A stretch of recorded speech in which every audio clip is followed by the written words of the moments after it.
Hi everyone, Dr. B here.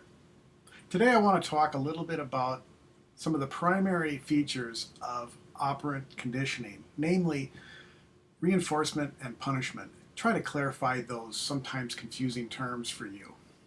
First, operant conditioning, as a reminder, is a process by which a response becomes more or less likely to occur, depending on its consequences. So, in other words, learning that we can shape our environment, that outcomes that behaviors have certain outcomes, and the outcomes double back to sort of shape and guide whether or not we're going to increase or decrease those behaviors.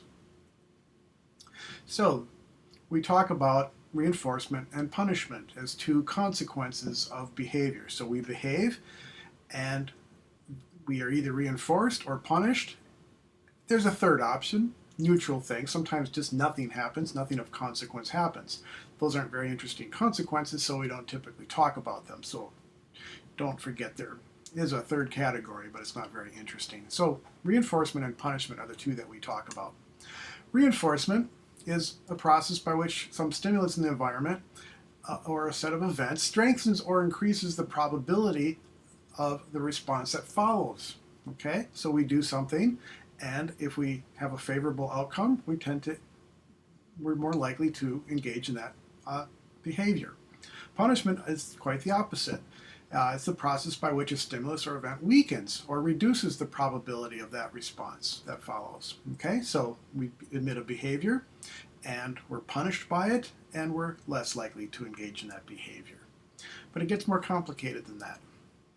So we like to talk about positive and negative versions of reinforcement and punishment. So first let's talk about positive and negative reinforcement. Now, when we say positive and negative, keep in mind these aren't value judgments. So we're not saying that positive is good and negative is bad. Okay, that's not what we mean by positive and negative. We're thinking of it more mathematically, the addition or the subtraction of something. So positive reinforcement is the addition of something that is found to be reinforcing. So the response is followed by the presentation or an increase or the addition of the reinforcing stimulus. A negative reinforcement involves the subtraction or the removal of something. So the response is followed by the removal, a delay, or perhaps just a decrease in the intensity of some unpleasant stimulus. I'll have more to say about this. Likewise, on the punishment end of the spectrum, we have both positive and negative punishments. Now, it might seem very contradictory to have something called positive punishment. Now, again, these aren't value statements. We're not saying positive is good. So we're not saying good punishment and bad punishment. That's not what we mean, again, by positive and negative. So the positive punishment is the addition of something. Negative punishment is the removal or subtraction of something. So positive punishment is when a response is followed by the presentation of or an increase in intensity of a punishing stimulus. A negative punishment is when the response is followed by the removal, delay, or a decrease in intensity of a pleasant stimulus. Okay? Now, it gets even thicker. For each of these, we have what are called extrinsic or intrinsic reinforcements or punishments, and therefore extrinsic and intrinsic, positive and negative reinforcements or punishments. All right, so what are these about? Extrinsic basically means outside of us, as in external. An extrinsic reinforcement or punishment is outside of us and is related more to being rewarded or punished, such as getting money, getting prizes, getting spankings, getting praise, getting scoldings. See, it's the getting of something from others, from outside of us. Intrinsic reinforcements or punishments are inside of us. They're internal. And they're related more to feelings, all right? So the feeling of being rewarded or punishment or punished, such as the feeling of satisfaction, self-satisfaction for an accomplishment, or feeling terrible for doing something wrong. Okay? So I know that was quick. I know that was fast. So let's take a look at this with some examples in a little bit more depth. Okay, so this is a system. Let me build a structure, a skeleton of these concepts and see them all in one place. So again, we're talking about behavior here. We're talking about increasing or decreasing a behavior. So behaviors can either increase or they can decrease. Now we're not going to talk about that boring third category of neutral consequences where behaviors are not necessarily changed or shaped in one direction or another. Of course, there's tons of things in our environment, in our days, that have no consequence, that are neutral, that just mean nothing to us and don't shape our behaviors and don't result in an increase or a decrease. So we have behaviors that are either going to go up or down. Those are the ones we're going to focus on. So reinforcements are anything that's going to serve to increase the likelihood of a behavior occurring. All right? Punishments are anything that's going to decrease or lessen the likelihood of a behavior. All right? So anything that's serving to increase a behavior can be thought of as being a reinforcement. Anything that's decreasing a behavior is thought to be categorized as punishment. Okay? Now, as we said, there's two versions of each. So we have positive reinforcements and positive punishments. Likewise, we have negative reinforcements and negative punishments. And again, these are not value judgments. These are not statements about whether they're good or bad. A positive is the addition of something. A negative is the removal of something. All right? And as I said, then there are two versions of each of these. So there are intrinsic reinforcements, and there are extrinsic reinforcements, positive reinforcements, and likewise for all the other categories. So we have two possible directions for behavior. We have reinforcements and punishments. They can be either positive or negative. And then there's 8 categories of whether they're intrinsic or extrinsic versions of each of these. Okay, so this can be, I know, very confusing. Let's take a quick look at some examples of each of these. I want to start with extrinsic reinforcements and punishments. So let's start with extrinsic positive reinforcement. So in one sense, we're going to look at this tree backwards. So let's start with extrinsic positive reinforcements. Okay? So the classic extrinsic positive reinforcement is monetary reward. Okay? We will work for money. All right? So we love money. We will work for it. We will increase behaviors in order to get money. We like praise, and we will work and do things to get the approval of other people, to get them to laugh at us, all right? So when people laugh at your jokes, that's an external thing coming from others, and it's going to serve to make it more likely that you're going to engage in things that will make people laugh, all right? We like praise, okay? So somebody giving you praise for doing something well is an extrinsic positive reinforcement. You're doing something, more of something, because you're getting something that you like from others, praise. Okay, you work hard for grades and to get degrees. We will work for prizes and awards, of course. Okay, these are all things coming from other people and other sources. Okay, and sex. Wait, what? Yes, sex is a extrinsic positive reinforcement. Of course, we will do many things to try to get sex. Okay. Extrinsic negative reinforcement. Now again, negative reinforcements are the removal of something. So the erasing something that we don't like. So the removal of something that we don't like would be a negative reinforcement. So again, extrinsic negative reinforcements are things that are outside of us. Okay, so if you're a snoozer when your alarm clock goes off, if you're the type that will reach over and hit the snooze button to eke out a couple of more minutes of that tormented kind of sleep that you can only get when you repeatedly do that every 2 minutes when your alarm goes off, all right? That alarm is outside of you. It's annoying. It's something you dislike. You reach over and you hit it and you get a little temporary relief. So the removal of something you dislike serves to increase your likeliness to reach over and slap that alarm and give yourself 2 more minutes of that kind of awful sleep that you can get. Okay, that's a kind of odd one. It seems to be a little bit of punishment going on at the same time there, but yeah. Okay. If you have children, you know this one well. All right, so a child crying is, for everyone, an aversive stimulus. Nobody likes to hear children cry and scream. So the removal of that sound, you will work hard to remove that crying behavior. All right, so that will increase behaviors to remove that crying. So when a child cries because they need a diaper change, you will change. You're more likely to change that diaper because the child will stop crying.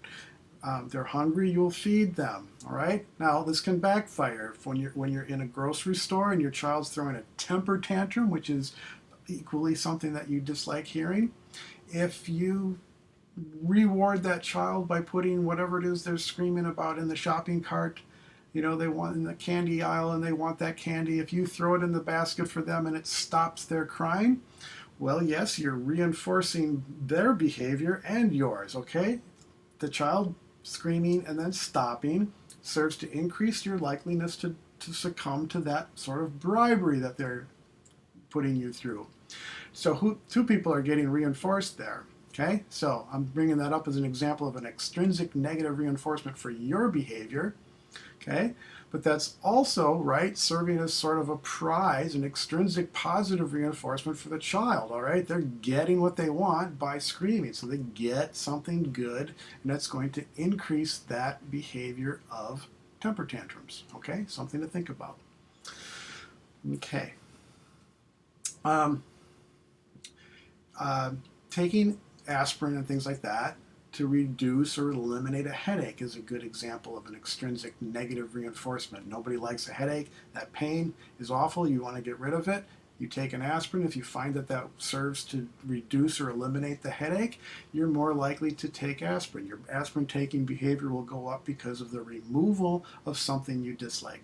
Classic extrinsic negative reinforcement. Okay, let's jump to the punishment side of things.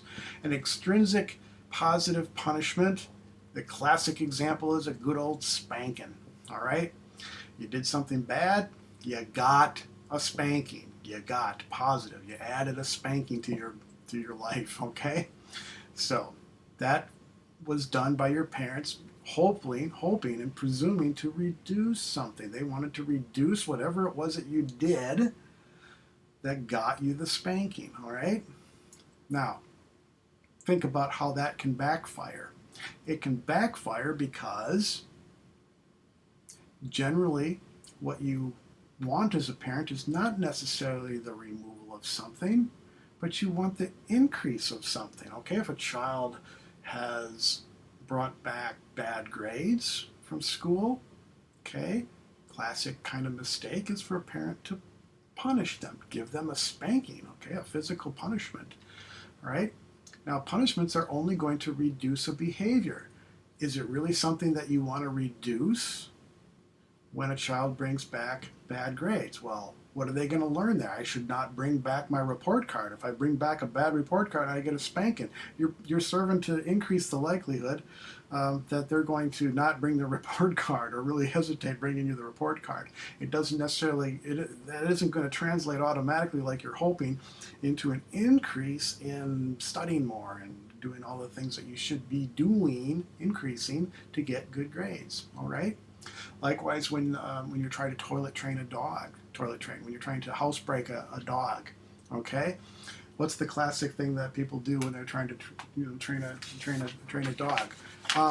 Newspapers are always involved, okay? There's 2 ways that we use newspapers. One way is to lay them out near the door, okay? And at least for a while, you hope that the dog will get over to the newspapers and make their mess on that area instead of on the rug and the carpet and on the couch in the living room. Okay. The other thing that we use the newspapers for, right? You come home and you find that smoldering, stinky mess, on the couch, and you find the dog, and it's hours later because you just came home from work, and you find the dog, and now the dog's, laying somewhere else in the house, and you grab him by the collar, and you find a newspaper, and you roll it up, right, to create a little spanking. You don't want to hit it.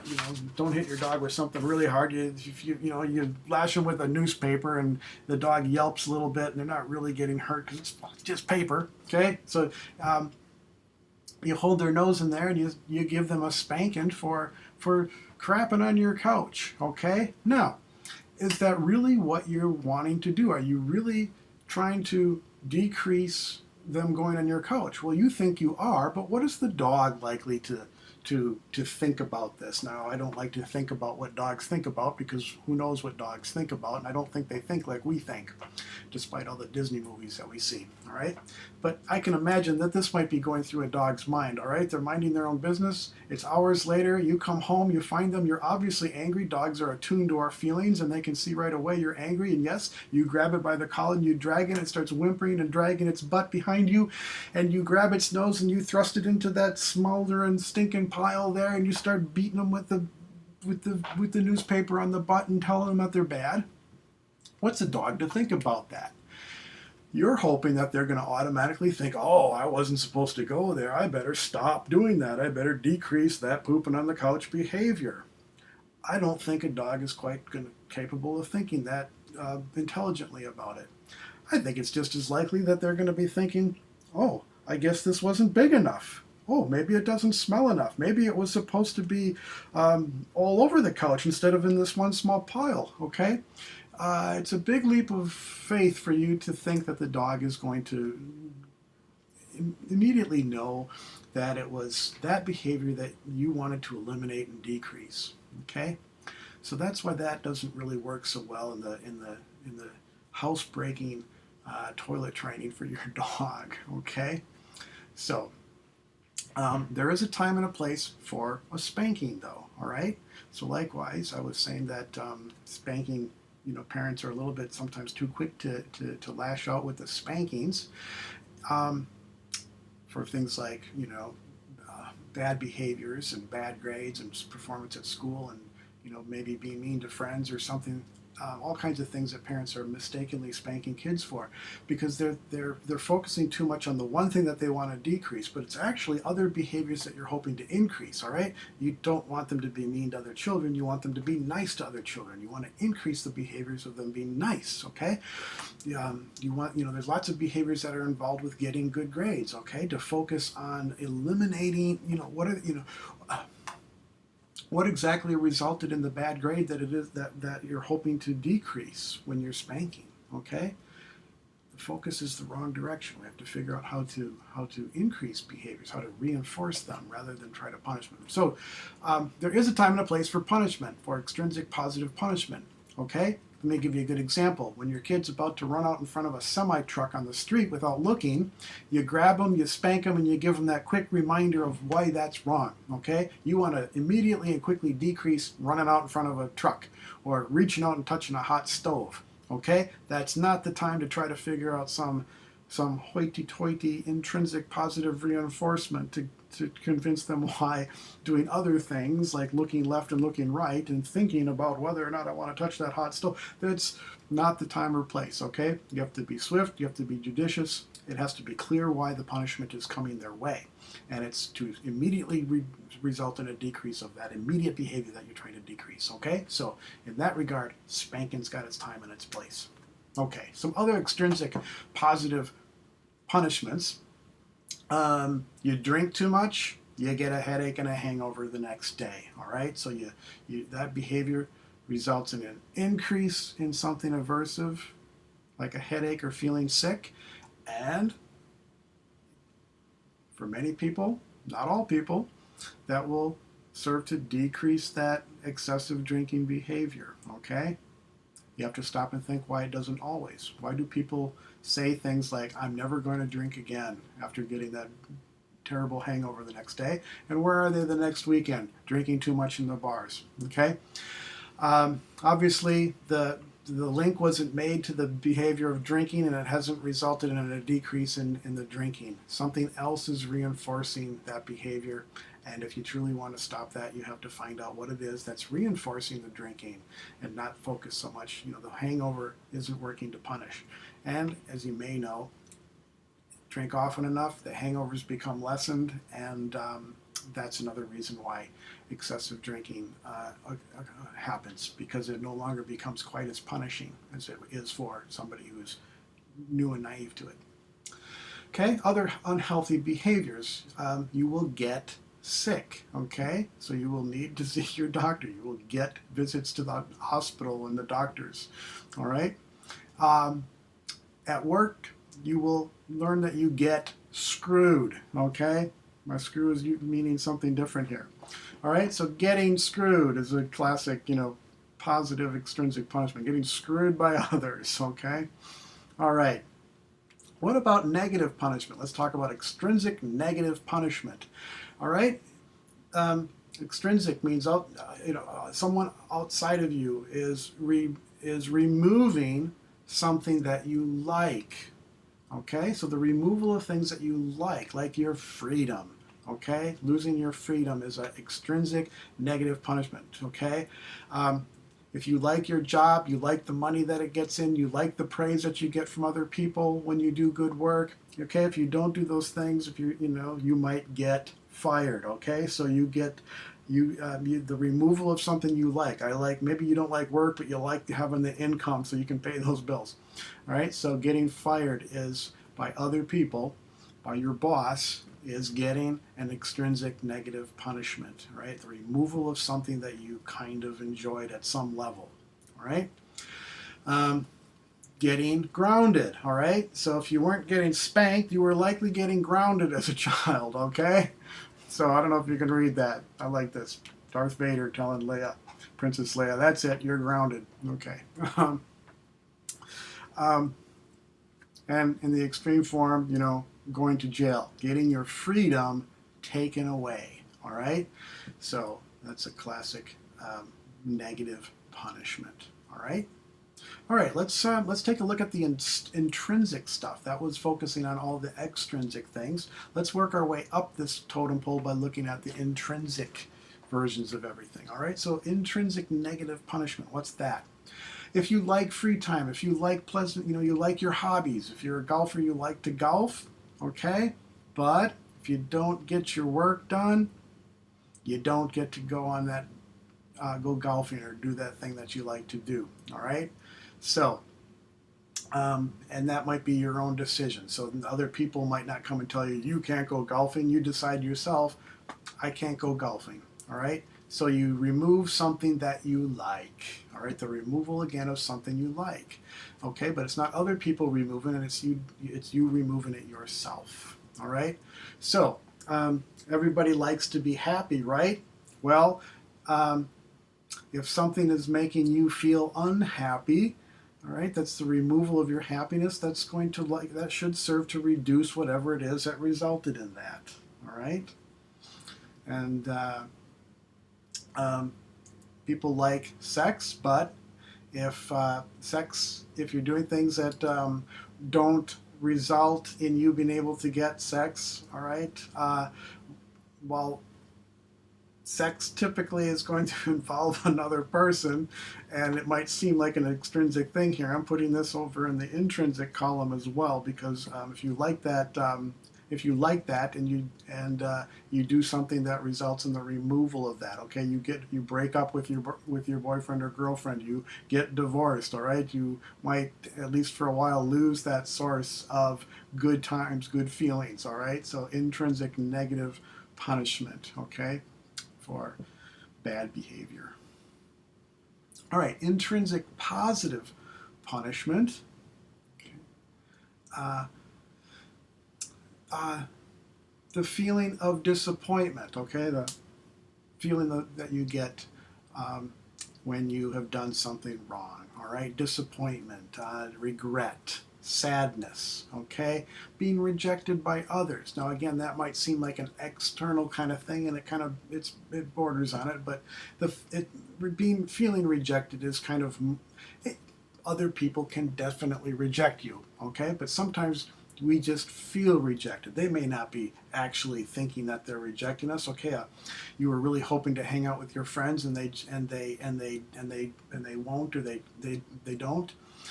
They might not necessarily be purposely trying to hurt you, but you feel rejected, you feel disappointed, okay? So this is again, a positive punishment is the addition of something we dislike. Nobody likes the feeling of rejection, of disappointment, of sadness, okay? So we're concentrating again, intrinsic is about the feelings of things, all right? So feeling all of these bad, the addition of all these bad feelings is a positive punishment, a form of internal, intrinsic, positive punishment. All right, let's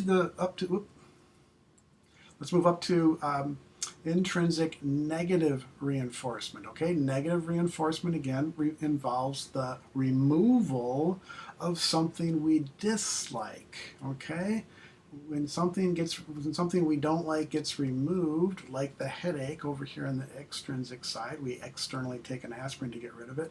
Intrinsic means something more internal. Okay, so the feeling of being frustrated, of being trapped by a problem or a situation or a circumstance, and then breaking free, coming up with your idea that sets you free from the puzzle, is a good intrinsic negative reinforcement. You got rid of the frustration, okay? We will certainly work hard to remove feelings of frustration, all right? I hope that you're getting rid of the frustration that you feel about positive and negative reinforcement and all of these terms here, okay? The more this makes sense to you, the more you're freeing yourself from the puzzlement and the confusion and that frustration of not knowing it. And the aha feeling of, I get it, is the removal of something. It's both a positive feeling and it's also the removal of negative feelings, removing frustration, okay? The feeling of relief. We do something, we feel that feeling, okay? That's an intrinsic thing. You can't get that from other people, all right? Other people can contribute to it, okay? It's complicated here. We don't live all by ourselves, but the feeling of relief, of having something we dislike taken away, is a negative reinforcement that's going to increase the likelihood that we'll do that stuff. You'll study this more the more that something reduces that frustration of ignorance and disappointment in yourself, that's a negative reinforcement. All right, the last category is intrinsic positive reinforcement. I saved this for last because this is the best one, all right? Intrinsic positive reinforcement, the good feeling that you get when you do something, the self-satisfaction, the feeling of elation when you do something right, when you do something well, when you do something you should have, all right? The things that will make us happy. These are the things that will make us the happiest, all right? The category right below, those are things we work very hard for. We are very guilty of working very hard for that, but money and praise and rewards only go so far. It's much better to do things, to work towards things, to increase behaviors for the feeling of happiness that it gives you. Working hard for that satisfaction of knowing you've done something well, that you've done something right. Okay? So I just gave my next question away. Of all of these 8 categories, which is best? Well, there's a time and a place for all of them. Like I said, one good example, a spanking for a kid about to touch a hot stove is a perfect time and a place for a quick, judicious, reasonable kind of spanking, okay? You don't want to beat them to a pulp, all right? You wind up hurting them more than they would have hurt themselves on the stove or by getting hit by a truck. It's no longer a good form of punishment, okay? And there's a time and a place for many of these others. But I want you to think about your own behavior, okay? Yes, in your life you're going to want to change. You have been wanting to, and you'll continue to want to change other people's behavior. So, of course, you'll be constantly thinking of ways that you can use this information to increase behaviors that you want to see in other people and decrease behaviors you don't want to see in other people. But I want you to focus on yourself, okay? We all want to change and improve and, increase things that we know we should increase and try to drop out behaviors in our repertoire that maybe shouldn't be there. But by and large, I think you'll agree with me that reinforcement as a category is far more pleasant to think about and to think about administering to yourself than punishment, right? I don't think I have to argue with anyone about that. Okay, so I would say by and large, reinforcement is a more pleasant category, one that we would probably like to focus a little bit more on. Okay, well, what's better, positive reinforcement or negative reinforcement? Getting things we like or removing things we don't like? Do you like to work to get good grades, or do you like to work to just decrease the nagging of your parents? Okay, do you want to work? Do you want to get good pay at work and good recognition and and the satisfaction of doing good work, or do you want to just work so that you're not poor, so you're not broke, so so you're not in homeless? Okay, well, of course those are motivating reasons, but I think you'll agree that those aren't very rewarding reinforcements, are they? To always be working to eliminate bad things doesn't sound like a very good focus to me. So we're narrowing in on this category here, right? The addition of things that we like to increase behaviors, all right? And again, intrinsic versus extrinsic. You can work hard for all those external things, but I think you'll agree with me by and large, the feelings of self-satisfaction are going to work better than the other category, okay? When the praise stops, are you likely to keep doing the things that led to the praise? Okay? When the rewards stop, all right? Many of us were in programs at school. Parents and teachers are always desperate to get us to do things a little bit better. Let's stay with that slide, okay? And in a sense, they try programs like, I don't know if you were in a program like this. Maybe it was as simple as you got a chart with gold stars or smiley faces that you could put on for every hour that you spent studying, or for every book that you read, or maybe you got pizza coupons for reading so many books, or arcade tokens, or things like that. Okay, we're always trying to bribe children to increase their studying, increase their reading, but what are we doing there when we do that? We're turning play into work, all right? So look at some of this research here. When preschoolers were promised a prize for drawing, kids like to draw almost inherently. They like to draw and do artistic things, okay? And it might seem like a good thing, like let's make them like it even more by rewarding them for it, okay? Well, you're given a prize of a felt tip pen, or or any other kind of a reward or prize, all right? When they did that initially, the behavior increased. They did draw more, okay? But after they got the prizes, they subsequently spent less time with the pens than before the study began, all right? And think about yourself. When those pizza coupons or arcade tokens were no longer given to you, maybe your parents tried bribing you for good grades with cash. Okay, you bring home so many A's, and I'll give you $5 or $10, or maybe you were lucky and had parents who give you $100 or more for every A. I don't know. All right. Well, when the money stopped, when the gold stars stopped, when the tokens stopped, did you maintain that love for books and for reading and for doing good work? All right. And time after time, research shows that we don't. Okay. Classic book is Punished by Rewards by Elfie Kohn. All right, this book is all about that. The subtitle of this is The Trouble with Gold Stars, Incentive Plans, A's, Praise, and Other Bribes. Okay, a whole book about turning play into work, and how our focus on extrinsic positive reinforcement, by and large, is a faulty one. If you want to increase the likelihood of good behavior, your best bet is to figure out for yourself or for others intrinsic positive reinforcements. Those result in the most stable, longest lasting increases in behavior. Okay? Focusing on punishment is too specific. Punishment is about eliminating a behavior. If there's a certain single behavior that you want to eliminate, punishment might be the way to go about getting rid of it. Okay? But punishment is overly used in our society, by our parents and by our courts and by our judicial systems, and by and large. Okay? We think we're focusing in on a behavior to eliminate, but it's really other behaviors that we're hoping will increase. Okay, even lawlessness and crime and things like that. Okay, we think we're going to decrease crime by punishing people, by locking them up, by putting them in jail.